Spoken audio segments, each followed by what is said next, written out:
Hello, welcome to the Property Nomads Podcast. I'm delighted to be joined by Marc Champ of Wharf Financial. A bit late to do New Year predictions and whatnot, but because of how Christmas and New Year's panned out, here we are now, and this is what this episode is about. Marc, how was your Christmas and New Year? Everything tickety-boo? Yeah, it was fine, thank you. We got a little bit of downtime, which was good, but still some deals coming in, so people still active out there. Fantastic. Good to hear. Let's go back and have a quick look at the predictions that we came up with for 2022. We don't have to go through these in depth. It's just a sort of a yay or nay, were we right?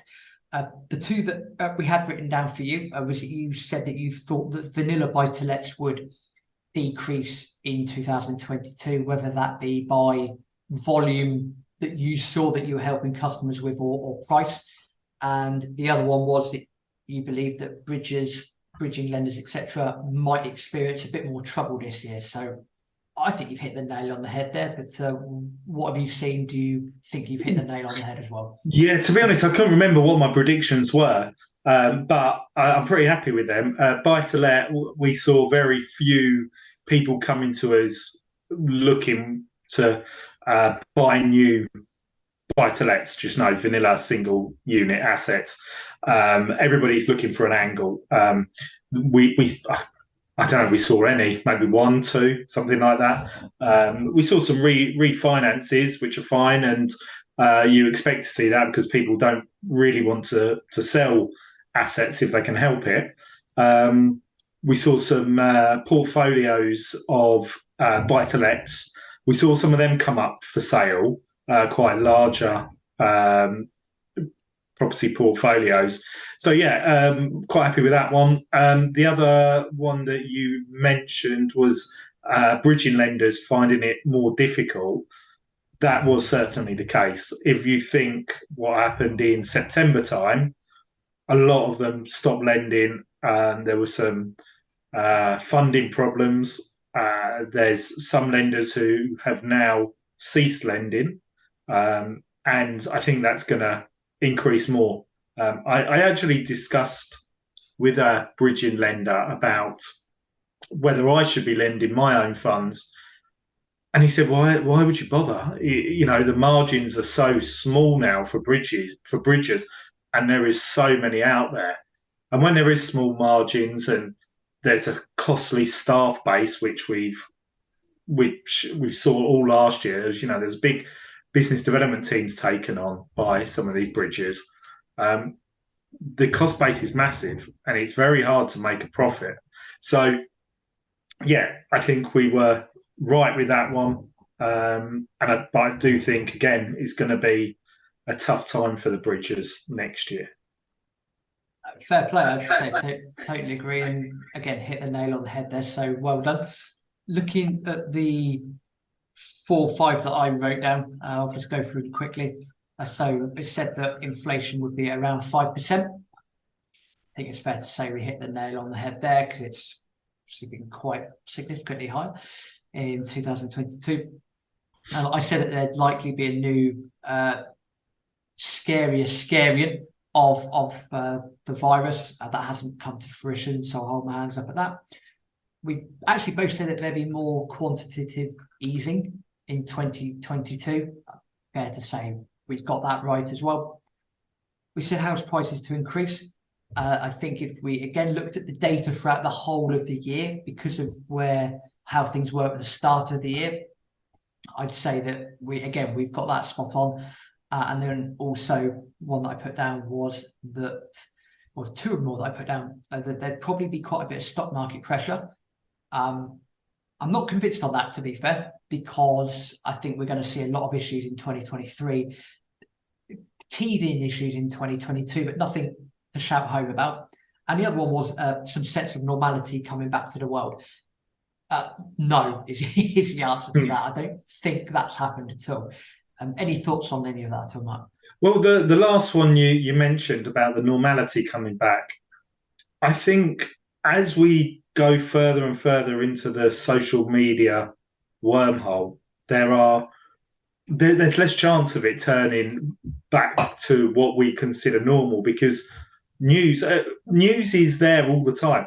And it seems like more and more celebrities are dying, but there's two things there. One, more are reported on, and two, there are more celebrities now. So that's the same in everything, every walk of life. You're aware of more stuff, pointless stuff. And unfortunately, the world will never return to normality because we're told too much pointless stuff. And it's, yeah, it's the way it's going to go. It'll be better just to cut yourself off, focus on you, and make sure you're doing your best, and just turn the news off, turn everything off, just enjoy yourself and plan for your own journey. I like your thinking. A friend of mine, we were chatting a similar thing the other day about turning news off. I think there are places where you can get your news, but they're not off the beaten record. But we're not talking your BBCs, your Sky News, whatever, other channels. So I like that. That's a good point well made. Looking at 2023 then, and again, appreciate it's halfway through January, but these are things that I've written down. So I believe that throughout 2023, I think on average, inflation is going to be about 10%. It's not going to go away anytime soon. So that's number one. Number two will be that I believe there'll be some sort of housing price correction. I believe about 10%. I wouldn't be surprised if we saw it go down 10%. Bank of England will increase base rate to 5%. I think that's a possibility. Number four, I think we'll start seeing stock and bond sell-offs, because normally when interest rates increase, they don't necessarily have an immediate impact. Sometimes it can take 6 to 12 months. And I think towards the back end of this year, that's where we're going to see a lot of pressure on regular stocks and bonds and stuff like that.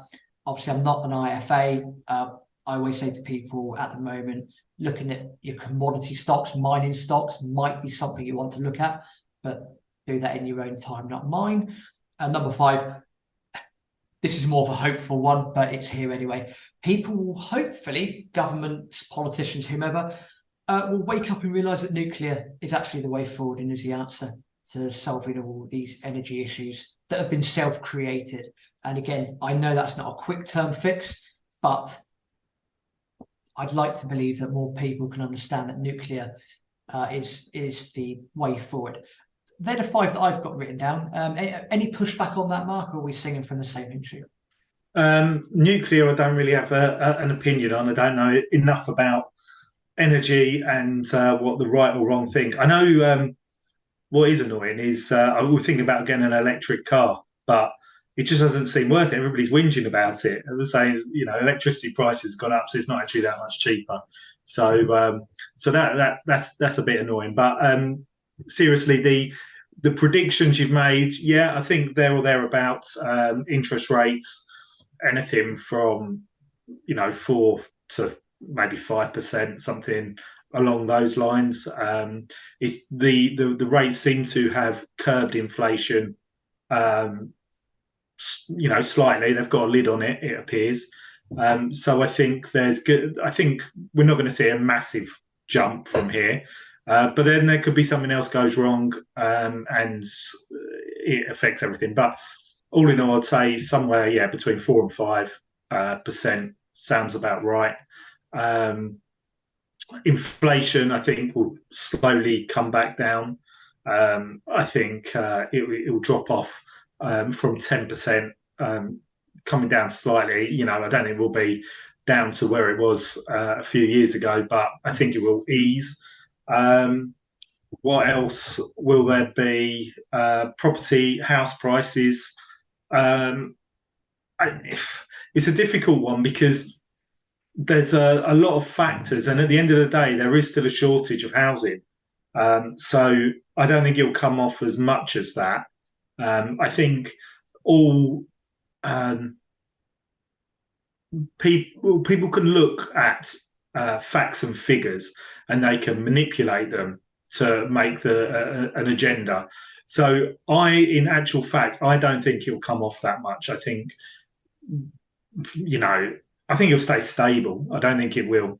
They will drop massively, and I think by the end of 2023 we'll be a similar sort of place to where we are now. yeah, I don't think it will move too much. Was there anything else that you commented on?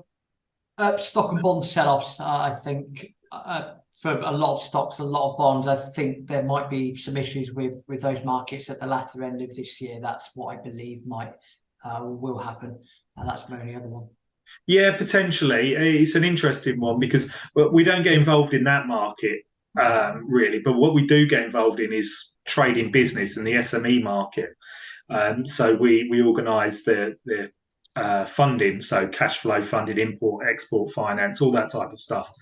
And we're seeing more and more people come to us asking about that type of finance, trying to get the cash flow. And the investment in these types of businesses aren't going to be there as much. So it's at the smaller end, but there's less people investing because it's a less certain path for them to go down.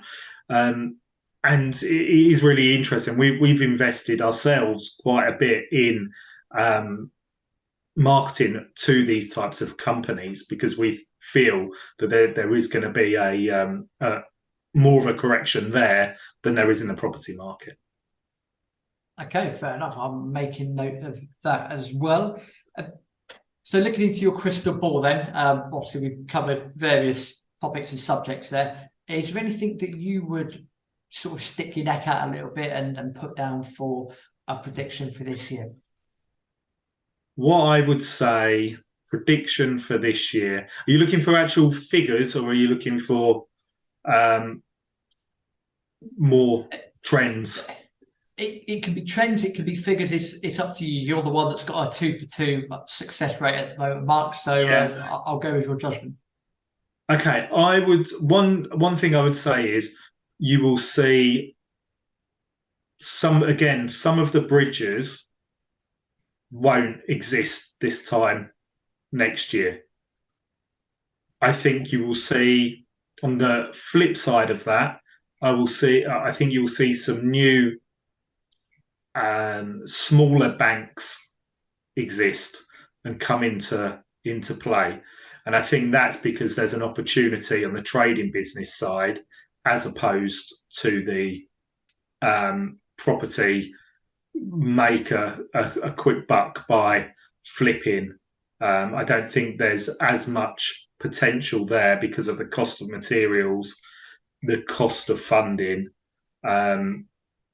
and people have got to concentrate on other things at the moment. So, yeah, I think some of the bridges will really struggle, but I think there'll be some smaller banks come into play, concentrating on trading business and cash flow. Fantastic. Okay, brilliant. So let's recap then what we put down for 2023. So I've said that inflation, I believe, will be about 10%. You believe that you said that you basically believe it will come back down somewhere from 10%. So that's fair enough. We both agree I've said that there will be about a 10% correction in house prices. You believe they're going to remain relatively stable, so that's fine. Bank of England, I believe, will raise interest rates to about 4%. You're saying between 4 or 5% is about right. Okay. Stock and bond sell-offs. So I believe there's going to be a lot of sell-offs there, and probably there'll be a bit more interest in precious metals, and that nuclear people are going to be looking towards a bit more, hopefully, for this year. And then on top of that, you're saying that there should be more, or there might be more smaller banks pop up because of what's going on business to business behind the scenes, and that also there's going to be less bridging companies in existence this time in 2024, purely because of the nature of what's going on in the economy at the moment. And I think also the funding that they've got available, those bridges, is dissipating. It's not as easy to come by. The pressures are being felt, all across the globe, and a lot of this money that the bridges use it does come from foreign sources, and I don't think they're as confident about the UK property market at the moment. Okay, I'll make a note of that. So bridging finance to dissipate over the course of the year. Wonderful stuff. Well, that's 2023 predictions. We will bask in our glory, I think, this time next year when we realise that we've got quite a few of them spot on.